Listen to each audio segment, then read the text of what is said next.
Velkommen. Det er disk review nummer 6. I dag kigger vi på Optex-raketten. Jeg går over dens rem først. Den er bredremmet. Det er den. Den er ligesom Destroyer. Måske lidt mere T-Devil-agtig.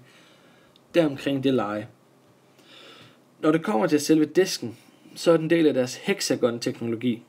Det betyder, at diskens overflade er designet med bitte små huller i den, ligesom du har på en golfbold. Det tillader disken at flyve en hel del hurtigere, hvilket jeg må indrømme, det gør den også. Dog er den her disk lige lidt for understabil til mig, så jeg vil anbefale den til medium arm speed.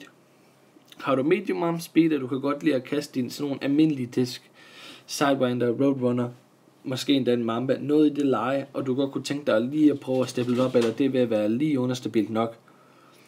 Prøv du endelig den her raketten, fordi det er en fed disk. Altså, når jeg kaster den i medvind, så flipper den op, så du kan se der, super fedt kast. Flipper op, flyver helt straight, og så med minimal fade.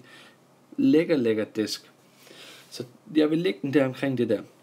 Når det kommer til, hvordan den er beskrevet som disk, det vil jeg faktisk gerne lige hurtigt læse op. Der står, ekstrem speed på grund af hexagon-mønstret, som overfladen på en golfbold. Den flyver længere og har mere fremdrift i sit fade end de fleste normale disk. Spar på kræfterne og kast længere med ny hexagon-teknologi. Det er beskrivelsen, som der står på disken-port. Og ved du hvad? Det er korrekt. Jeg kan ikke sige ret meget andet. Nu har jeg prøvet at kaste den, og jeg har haft den i hånden. Den er bredremmet selvfølgelig, men det er en fed disk, og jeg vil gerne anbefale den til medium arm speed. Ikke nybegynder, umiddelbart. Jeg vil heller ikke anbefale den til advanced. Men er du medium, og du gerne vil prøve noget mere længde, giv den en chance. Og mange tak Disken for at give mig chancen for at review de her disk. Det er super fedt. Mange tak.